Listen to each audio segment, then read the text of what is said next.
My Inventions, Part 3. My Later Endeavors, The Discovery of the Rotating Magnetic Field, by Nikola Tesla. This article was published in Electrical Experimenter, April 1919. This installment, no doubt the most interesting of the three published so far, reveals many extraordinary occurrences and experiences in the world's greatest inventor's life.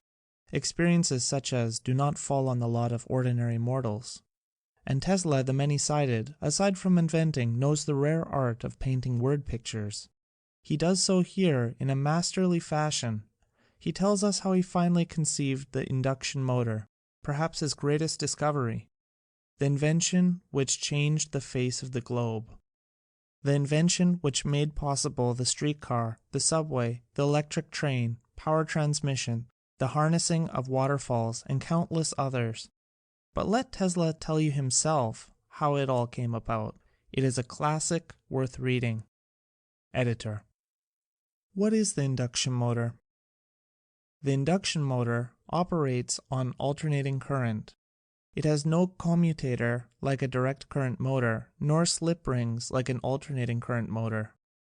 Contrary to the two types just cited, the field current is not steady, but the current itself rotates constantly, pulling around with it, by induction, the only moving part of the motor, the rotor or armature.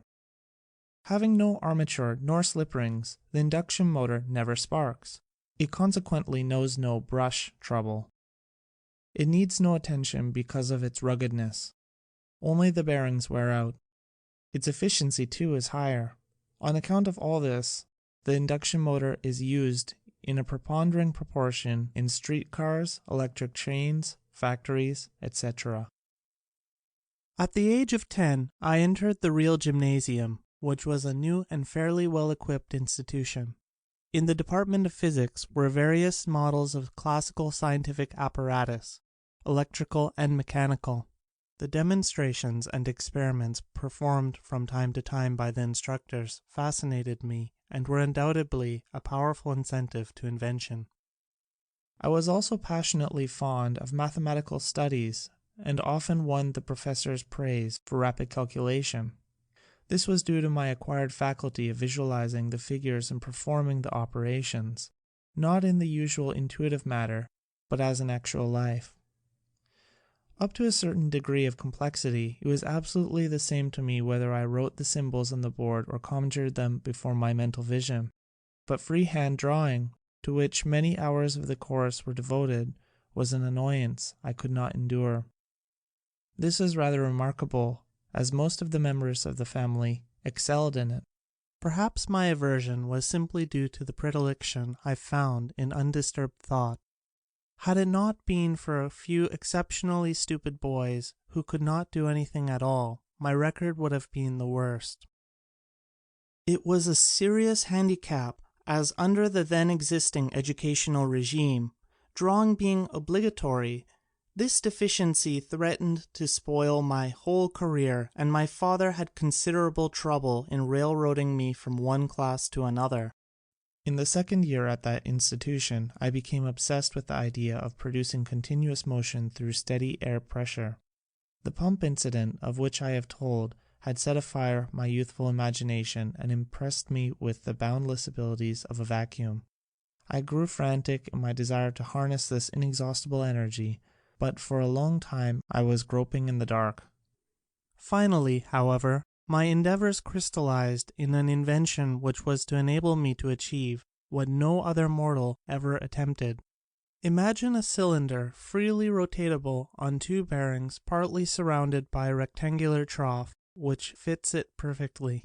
The open side of the trough is closed by a partition so that the cylindrical segment within the enclosure divides the latter into two compartments, entirely separated from each other by airtight sliding joints. One of these compartments being sealed and once for all exhausted, the other remaining open, a perpetual rotation of the cylinder would result, at least I thought so. A wooden model was constructed and fitted with infinite care, and when I applied the pump on one side and actually observed that there was a tendency to turning, I was delirious with joy. Mechanical flight was the one thing I wanted to accomplish, although still under the discouraging recollection of a bad fall I sustained by jumping with an umbrella from the top of a building. Every day I used to transport myself through the air to distant regions, but I could not understand just how I managed to do it. Now I had something concrete, a flying machine with nothing more than a rotating shaft, flapping wings, and a vacuum of unlimited power. From that time on, I made my daily aerial excursions in a vehicle of comfort and luxury, as might have befitted King Solomon. It took years before I understood that the atmospheric pressure acted at right angles to the surface of the cylinder, and that the slight rotary effort I observed was due to a leak. Though this knowledge came gradually, it gave me a painful shock. I had hardly completed my course at the real gymnasium when I was prostrated with a dangerous illness, or rather a score of them, and my condition became so desperate that I was given up by physicians. During this period I was permitted to read constantly, obtaining books from the public library which had been neglected and entrusted to me for classification of the works and preparation of the catalogues. One day I was handed a few volumes of new literature unlike anything I had ever read before, and so captivating as to make me utterly forget my hopeless state. They were the earlier works of Mark Twain, and to them might have been due the miraculous recovery which followed. 25 years later, when I met Mr. Clemens and we formed a friendship between us, I told him of the experience and was amazed to see that the great man of laughter burst into tears. My studies were continued at the higher real gymnasium in Karlstad, Croatia, where one of my aunts resided. She was a distinguished lady, the wife of a colonel who was an old war horse, having participated in many battles. I never can forget the 3 years I passed at their home. No fortress in time of war was under a more rigid discipline. I was fed like a canary bird. All the meals were of the highest quality and deliciously prepared, but short in quantity by 1,000%. The slices of ham cut by my aunt were like tissue paper. When the colonel would put something substantial on my plate, she would snatch it away and say excitedly to him, "Be careful, Nico is very delicate." I had a voracious appetite and suffered like Tantalus, but I lived in an atmosphere of refinement and artistic taste quite unusual for those times and conditions. The land was low and marshy, and malaria fever never left me while there, despite of the enormous amounts of quinine I consumed. Occasionally the river would rise and drive an army of rats into the buildings, devouring everything, even to the bundles of the fierce paprika. These pests were to me a welcome diversion. I thinned their ranks by all sorts of means, which won me the unenviable distinction of rat catcher in the community. At last, however, my course was completed, the misery ended, and I obtained the certificate of maturity which brought me to the crossroads. During all those years my parents never wavered in their resolve to make me embrace the clergy, the mere thought of which filled me with dread.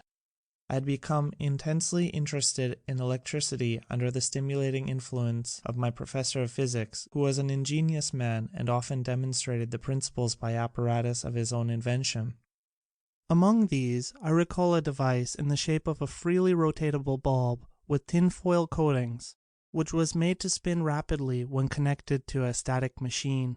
It is impossible for me to convey an adequate idea of the intensity of feeling I experienced in witnessing his exhibitions of these mysterious phenomena. Every impression produced 1,000 echoes in my mind. I wanted to know more of this wonderful force. I longed for experiment and investigation, and resigned myself to the inevitable with aching heart. Just as I was making ready for the long journey home, I received word that my father wished me to go on a shooting expedition. It was a strange request, as he had always been strenuously opposed to this kind of sport. But a few days later I learnt that the cholera was raging in that district, and, taking advantage of an opportunity, I returned to Gospic in disregard of my parents' wishes. It was incredible how absolutely ignorant people were as to the causes of this scourge which visited the country in intervals from 15 to 20 years. They thought that the deadly agents were transmitted through the air and filled it with pungent odors and smoke. In the meantime, they drank the infected water and died in heaps.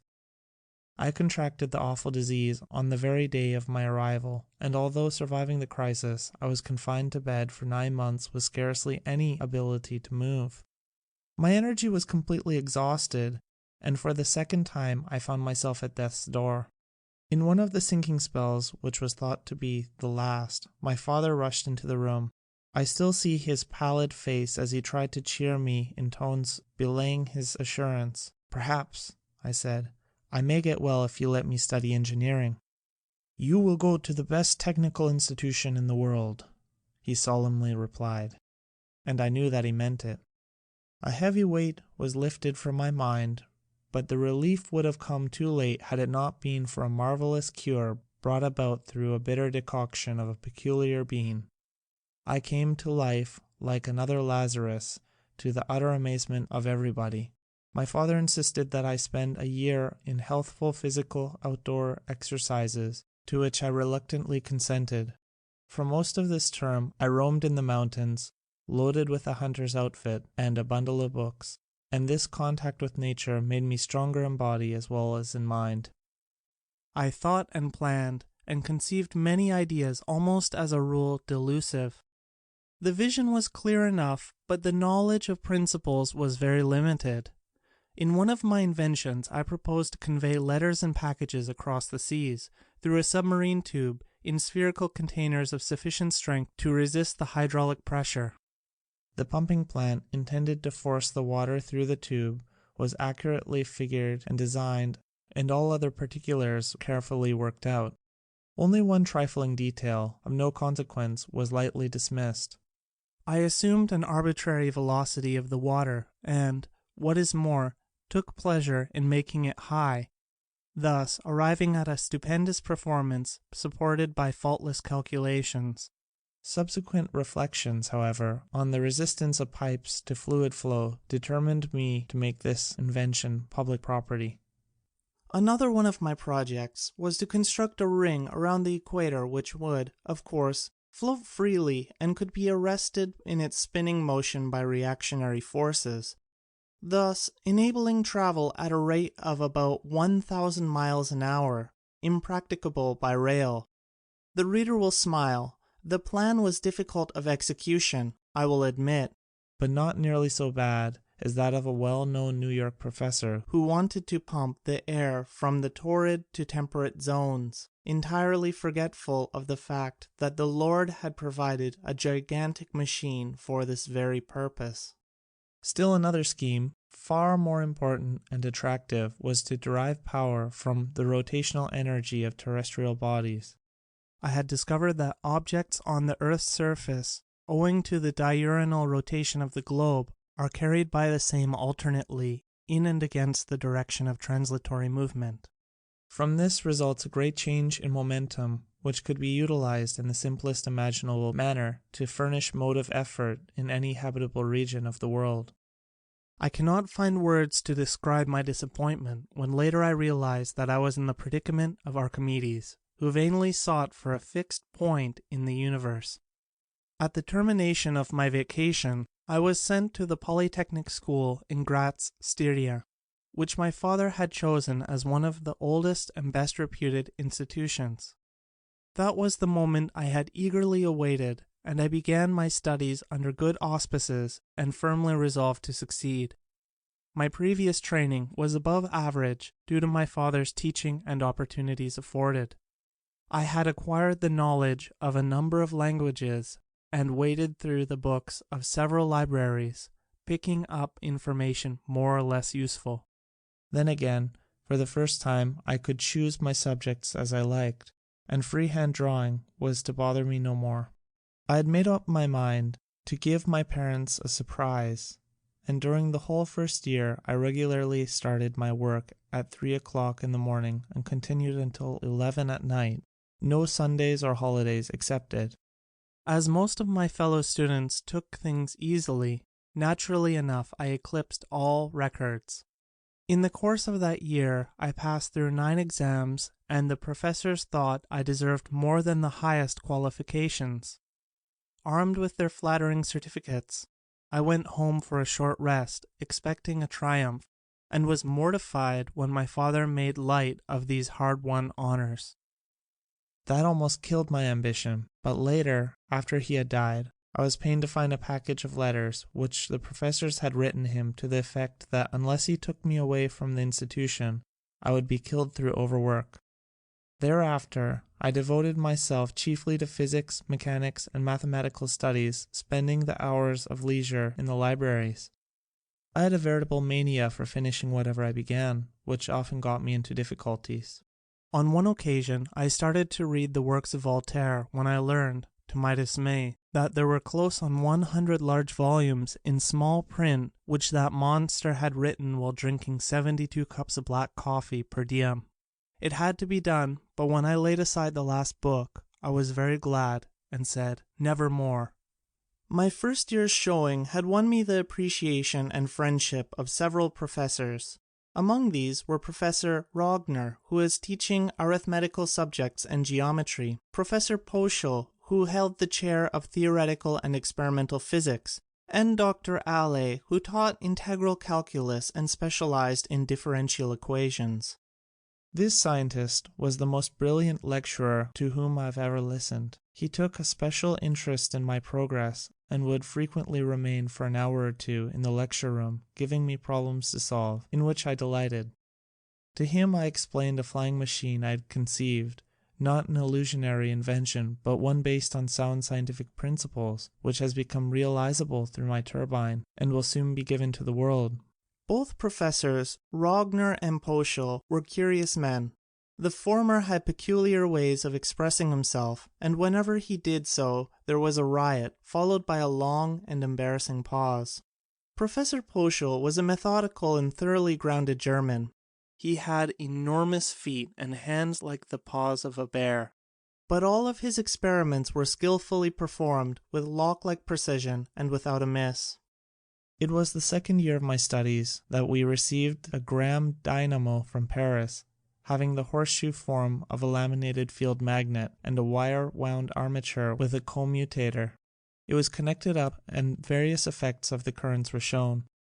While Professor Pol was making demonstrations, running the machine as a motor, the brushes gave trouble, sparking badly, and I observed that it might be possible to operate a motor without these appliances.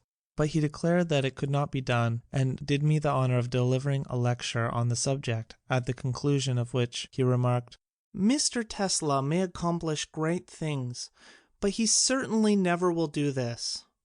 It would be equivalent to converting a steadily pulling force like that of gravity into a rotary effort. It is a perpetual motion scheme, an impossible idea." But instinct is something which transcends knowledge. We have, undoubtedly, certain finer fibers that enable us to perceive truths when logical deduction or any other willful effort of the brain is futile. For a time, I wavered, impressed by the professor's authority, but soon became convinced I was right and undertook the task with all the fire and boundless confidence of youth.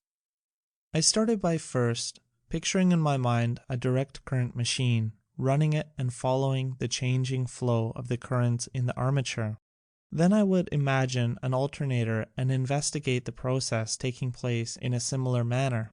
Next, I would visualize systems comprising motors and generators and operate them in various ways. The images I saw were to me perfectly real and tangible. All my remaining term in Graz was passed in intense but fruitless efforts of this kind, and I almost came to the conclusion that the problem was insolvable. In 1880, I went to Prague, Bohemia, carrying out my father's wish to complete my education at the university there. It was in that city that I made a decided advance, which consisted in detaching the commutator from the machine and studying the phenomena in this new aspect, but still without result. In the year following, there was a sudden change in my views of life. I realized that my parents had been making too great sacrifices on my account, and resolved to relieve them of the burden. The wave of the American telephone had just reached the European continent, and the system was to be installed in Budapest, Hungary.